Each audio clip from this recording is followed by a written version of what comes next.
தொடர்ந்து 7 மணி எக்ஸ்பிரஸ் செய்திகளை பார்க்கலாம். இந்தியா மற்றும் இங்கிலாந்து இடையே இருநாட்டு பிரதமர்கள் முன்னிலையில் முக்கிய ஒப்பந்தங்கள் கையெழுத்தாகின. 2 நாள் பயணமாக இங்கிலாந்து சென்ற பிரதமர் நரேந்திர மோடிக்கு லண்டன் விமான நிலையத்தில் உற்சாக வரவேற்பு அளிக்கப்பட்டது.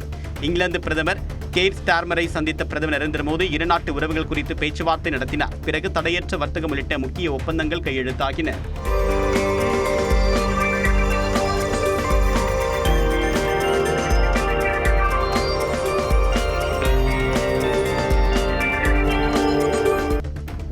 ரஷ்யாவின் கிழக்கு பகுதியில் சிறிய ரக பயணிகள் விமானம் விபத்திற்குள்ளானதில் 49 பேர் பரிதாபமாக உயிரிழந்தனர். அங்காரா ஏர்லைன்ஸின் AN24 விமானத்தில் 5 குழந்தைகள் உட்பட 43 பயணிகளும் 6 விமான பணியாளர்களும் பயணித்த நிலையில் விபத்தில் சிக்கியது. தைண்டாவுக்கு 15 கிலோமீட்டர் தொலைவில் ஒரு சரிவான காட்டுப்பகுதியில் விமானம் விபத்திற்குள்ளானது.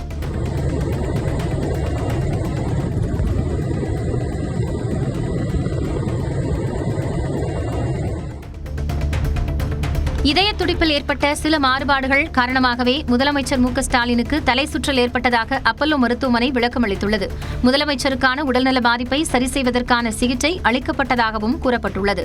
ஆஞ்சியோகிராம் சோதனை இயல்பாக இருந்ததாகவும் முதலமைச்சர் நலமுடன் இருப்பதாகவும் கூறியுள்ள மருத்துவமனை நிர்வாகம் 2 நாட்களுக்குள் வழக்கமான பணிகளை முதலமைச்சர் மேற்கொள்வார் என்றும் தெரிவித்துள்ளது.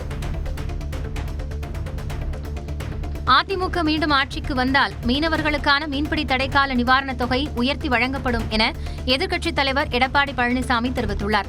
தஞ்சை மாவட்டம் பட்டுக்கோட்டையில் மீனவர்களுடன் கலந்துரையாடிய போது அவர் இதனை தெரிவித்தார்.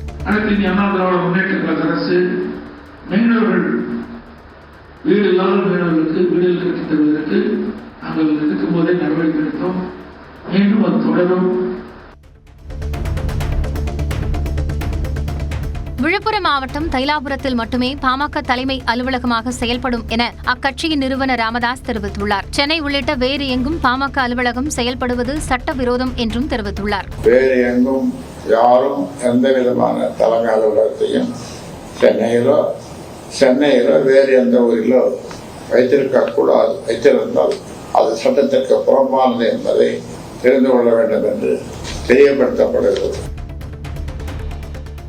பாமக தலைவர் அன்புமணியின் நடைப்பயணத்தால் வட தமிழ்நாட்டில் சட்டம் ஒழுங்கு பாதிக்கப்பட வாய்ப்புள்ளதாக அக்கட்சியின் நிறுவனர் ராமதாஸ் குற்றம் சாட்டியுள்ளார். பாமகவின் கொடியை வேறு யாரும் பயன்படுத்தக்கூடாது என்றும் ராமதாஸ் தெரிவித்துள்ளார். டிஜிபியிடம் நாங்கள் புகார் மனு கொடுத்திருக்கிறோம். நடவடிக்கை எடுப்பதற்கு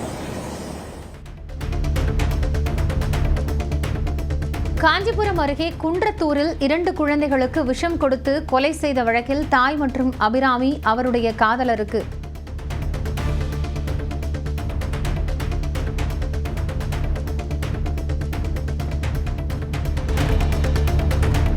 வங்கக்கடலில் புதிய காற்றழுத்த தாழ்வு பகுதி உருவாகியுள்ள நிலையில் தமிழகத்தில் அடுத்த 1 வாரம் ஒரு சில இடங்களில் மிதமான மழை பெய்ய வாய்ப்புள்ளதாக சென்னை வானிலை ஆய்வு மையம் அறிவித்துள்ளது.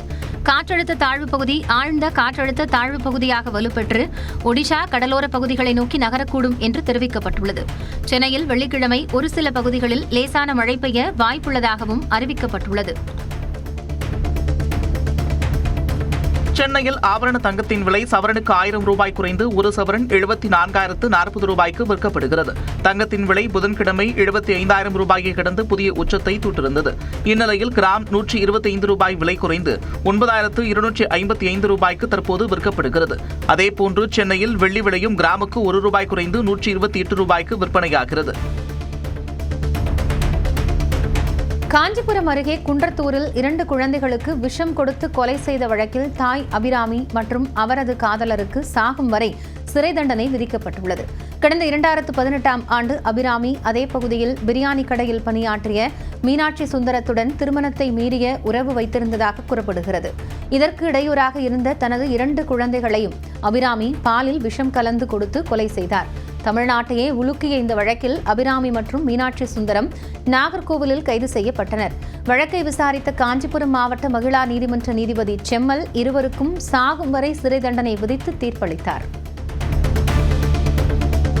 பீகாரில் மேற்கொள்ளப்படக்கூடிய வாக்காளர் பட்டியல் சிறப்பு திருத்தத்தை கண்டித்து நாடாளுமன்ற வளாகத்தில் இந்தியா கூட்டணி கட்சியினர் ஆர்ப்பாட்டத்தில் ஈடுபட்டனர். 4வது நாளாக நடைபெற்ற ஆர்ப்பாட்டத்தில் காங்கிரஸ் கட்சியின் மூத்த தலைவர் சோனியா காந்தி, பிரியங்கா காந்தி உள்ளிட்டோரும் பங்கேற்றனர்.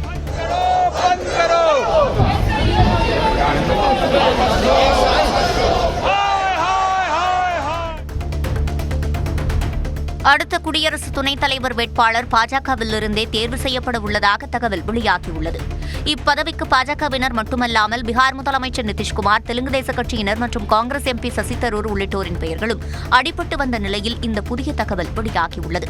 அவர் பாஜகவுடன் சித்தாந்த ரீதியான இணக்கத்தையும் நாடாளுமன்ற நடைமுறைகளில் விரிவான அனுபவத்தையும் கொண்டவராக இருக்கலாம் என கூறப்படுகிறது. பிரதமர் மோடியின் வெளிநாட்டு பயணம் முடிந்த பின்னர் இது தொடர்பான அதிகாரப்பூர்வ தகவல் வெளியாகும் என எதிர்பார்க்கப்படுகிறது. கம்போடியா நடத்திய தாக்குதலில் தாய்லாந்தில் ஒரு குழந்தை, ராணுவ வீரர் உட்பட 12 பேர் உயிரிழந்துள்ளனர். இருநாட்டு ராணுவத்திற்கு இடையே எல்லை பிரச்சினை காரணமாக மீண்டும் மோதல் வெடித்துள்ளது. இருநாட்டு ராணுவ வீரர்களும் துப்பாக்கி மற்றும் ராக்கெட் லாஞ்சர்களை பயன்படுத்தி கடும் மோதலில் ஈடுபட்டதாக கூறப்படுகிறது. இதனால் கம்போடியா தாய்லாந்து எல்லைப் பகுதியில் பதற்றமான சூழல் நிலவி வருகிறது. 2026 தேர்தலில் அதிமுக பாஜக கூட்டணி வெற்றி கூட்டணியாக இருக்கும் என்றும் அதிமுக தனி பெரும்பான்மையுடன் ஆட்சி அமைக்கும் என்றும் புதுக்கோட்டை மாவட்டம் கந்தர்வக்கோட்டை பரப்புரையில் எதிர்க்கட்சித் தலைவர் எடப்பாடி பழனிசாமி கூறினார். மேலும் திமுகவின் ஓரணியில் தமிழ்நாடு பரப்புரையையும் விமர்சித்தார். அண்ணா திமுக ஐஎஸ்ஐ மாதிரி ஐஎஸ்ஐ முத்திரையப்படுகிறது. அது மாதிரி மக்களிடத்திலே செல்வாக்கு மிக்க கட்சி. உங்க கட்சி மாதிரி வீடு வீடா போய் கதவை தட்டி திமுக உறுப்பினரா சேருங்க சேருங்க என்று கெஞ்சுகின்ற கட்சி அல்ல. வெறும் உறுப்பினர் சேர்க்கைக்காக ஓரணியில் தமிழ்நாடு இயக்கத்தை தொடங்கவில்லை என்று எடப்பாடி பழனிசாமிக்கு துணை முதலமைச்சர் உதயநிதி ஸ்டாலின் பதிலடி கொடுத்துள்ளார். மேலும் அதிமுக எடப்பாடி பழனிசாமியின் கட்டுப்பாட்டில் இல்லை என்றும் விமர்சித்துள்ளார். மிஸ்டர் சேர்த்து கட்சியில ஆள் சேர்க்கிற கட்சிக்கு நம்ம கட்சி கிடையாது. நாம சொந்த கால நம்புற கட்சி நம்முடைய திராவிட முன்னேற்ற கழகம். ஏன்னா நம்ம வெறும் தேர்தலுக்காகவோ எண்ணிக்கைக்காகவோ உறுப்பினர்களை சேர்க்கல, வாக்காளர்களாக உறுப்பினரை சேர்க்கல. தமிழ்நாட்டுடைய மண், மொழி, மானம் காக்க ஓரணியில் தமிழ்நாடு என்ற கழகத்தின் கீழ் கழகத்துக்கு தமிழக குடும்பங்களை நாம் சேர்த்துக்கிட்டு இருக்கிறோம். சென்னை சென்ட்ரல் ரயில் நிலையம் அருகே சாலையில் சென்று கொண்டிருந்த கார் திடீரென்று தீப்பிடித்து எரிந்த சம்பவம் பரபரப்பை ஏற்படுத்தியுள்ளது.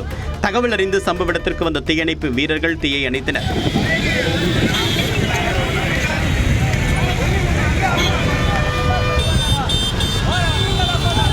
பூந்தமல்லி நெடுஞ்சாலையில் சென்று கொண்டிருக்கும் போது கார் திடீரென்று தீப்பற்றியதை அறிந்த ஓட்டுநர் உடனடியாக காரில் இருந்து இறங்கியதால் நல்வாய்ப்பாக காயமின்றி உயிர் தப்பினார்.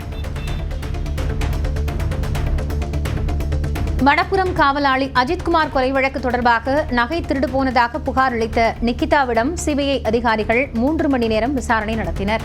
இந்த வழக்கு சிபிஐக்கு மாற்றப்பட்ட நிலையில் டிஎஸ்பி மோஹித்குமார் தலைமையிலான அதிகாரிகள் நகை திருடப்பட்டதாக திருபுவனம் காவல் நிலையத்தில் புகார் அளித்திருந்த நிக்கிதா மற்றும் அவரது தாயார் சிவகாமியிடம் விசாரணை நடத்தினர். அப்போது எந்த இடத்தில் வைத்து நகைகளை கழற்றினார்கள், என்னென்ன வகையிலான நகைகள், நகைக்கான ரசீது என்பன உள்ளிட்ட பல்வேறு கேள்விகள் கேட்கப்பட்டதாக தகவல் வெளியாகியிருக்கிறது. தர்பூசணி பழங்களில் ரசாயனம் செலுத்தப்பட்டதாக கூறி உணவு பாதுகாப்புத்துறை அதிகாரிகளின் பிரச்சாரத்தால் பாதிக்கப்பட்ட விவசாயிகளுக்கு இழப்பீடு வழங்குவது குறித்து பரிசீலிக்கும்படி தமிழக அரசுக்கு சென்னை உயர்நீதிமன்றம் உத்தரவிட்டுள்ளது. இழப்பீடு கோரி விவசாயிகள் தொடர்ந்த வழக்கில் தர்பூசணிகளில் எந்த ரசாயனமும் செலுத்தப்படவில்லை என்று தோட்டக்கலைத்துறை சார்பில் விளக்கம் அளிக்கப்பட்டது. இதையடுத்து இழப்பீடு கோரி விவசாயிகள் அளித்திருக்கூடிய மனுவை 8 வாரங்களில் பரிசீலிக்க தமிழக அரசுக்கு உத்தரவிட்டு வழக்கை நீதிபதியை முடித்து வைத்தார்.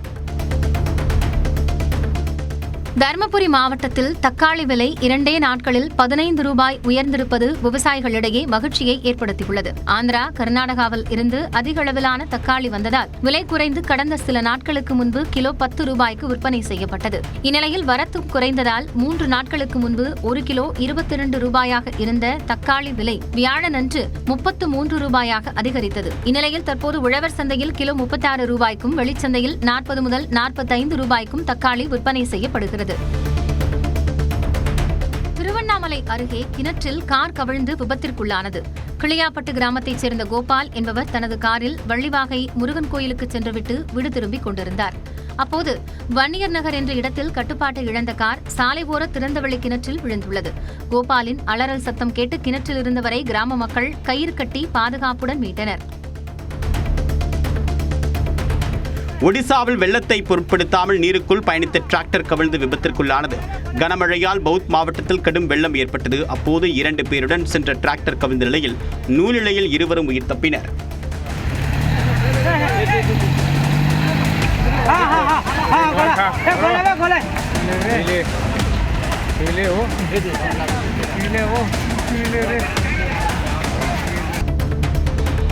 கோவை மாவட்டம் ஆழியாறு அணையிலிருந்து 3 மதகுகள் வழியாக உபரிநீர் வெளியேற்றப்பட்டதால் கரையோர மக்களுக்கு வெள்ள அபாய எச்சரிக்கை விடுக்கப்பட்டுள்ளது. 120 அடி உயரம் கொண்ட அணையில் தற்போது நீர்மட்டம் 119 அடியை எட்டியுள்ளது. அணைக்கு வினாடிக்கு 1077 கன அடி நீர் வந்து கொண்டிருக்கக்கூடிய நிலையில் 1329 கன அடி உபரிநீர் வெளியேற்றப்பட்டு வருகிறது.